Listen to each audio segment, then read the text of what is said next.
Clay here, and I want to talk about a bit about the drafts for the genre analysis, which you should be focusing on genres in the grant writing process. Um, let's see. I've got the discussion from last week up, and I'm going to pull up a draft, Shannon's draft. I think it's a good one to look at, and here we go. So first, Shannon talks about the issue, introduces the issue, which is a fine move, and then she transitions to talk about genre as social practice. So this is a key part here that I think a lot of people are not quite understanding.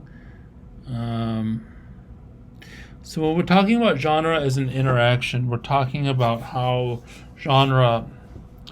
You should watch the video on genre as social action. I sent the announcement earlier today, and one person had watched it before today, and now 4 people have seen it, so that's good. I think it'll help clarify a lot of things for people. But basically, right, genre is a type of text that's repeated through social interaction, and each genre has, genres tend to connect different people who are different doing specific social roles. Like a syllabus, for example, is a genre that specifically connects students and teacher. Now, who the teacher and students are, right, that shifts from class to class, just like each syllabus shifts from class to class, but there are elements in that syllabus genre that are, that tend to repeat.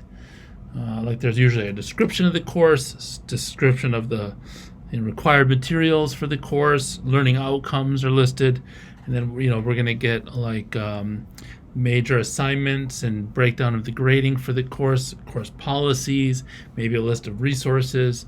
Right? Every syllabus does these kinds of things. They do it differently. Each version of a syllabus does it a little bit differently than another, but like this structure gets repeated. And so understanding these structures of genres and how they help people interact. The syllabus helps people interact when they're acting as a student, acting as a teacher. It helps them, do the work of the course, right? So a grant, and there's many different genres in the grant writing system here. We've got the proposal itself, we've got the cover letter, we've got the letter of interest. We've got the call for grant proposals. Other things that are involved, though, include the tax-exempt letter from the IRS for a nonprofit, maybe the bylaws for the nonprofit organization, relevant documents related to the programs or activities that the nonprofit's doing, or maybe you might also think about the research that you have to do, and that it might involve maybe reports, maybe like if you're starting a nonprofit on helping support people pay for adoption fees. You might look at, who's getting adoptions. Can working class people pay for adoptions? What evidence do you have to show that there's need for support to this end, right? Also, the funding organization, their website, those websites are genres. The way that they interact on Twitter, those are different genres in there. Okay, so Shannon's got here not only a genre and interaction from grant funder to recipient, but is accompanied by material consequence, such as monetary gain for the recipient and benefits of creating a positive community, or even PR for the funder. Great statement here. Right, so she's starting to try to think about genre and how it's working in this real situation between different types of people playing social roles. Now, at the end of this, I really want to just highlight a couple other things in this. You can take a look. It's in the discussion. So here at the last couple of paragraphs, Shannon starts to really apply the principles from Boarschi's guidelines for analyzing genres.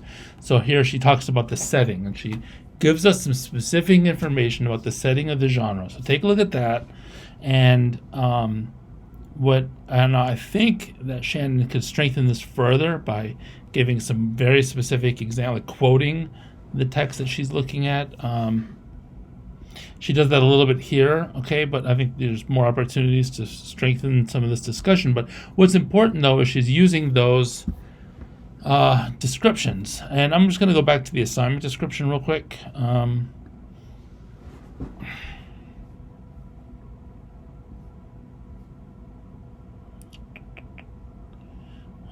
let's see, grant analysis, assignment description.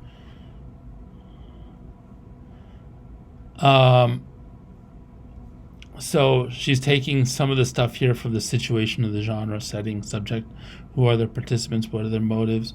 But also I'd like you to make sure in your analyses that you're talking about this stuff too, specific patterns and the features of the genre. And that's some of the stuff I talk about with menus in the video on genre as social action. So you want to think about, what kinds of arguments are being made, how is it structured, what's the format look like, what kinds of sentences. Make sure you might want to, for this, you might want to take the sample genre text in the textbooks. And then start to think here about what are some of the things we can think about for the situation. Like, what are the values? What are the different roles? What are the actions? And Shannon's comment actually got to that, some of the actions here, like doing some public good, right? Providing monetary gain for an organization. All right, so take a look at that again. Please, look at Shannon's example. It's a good one.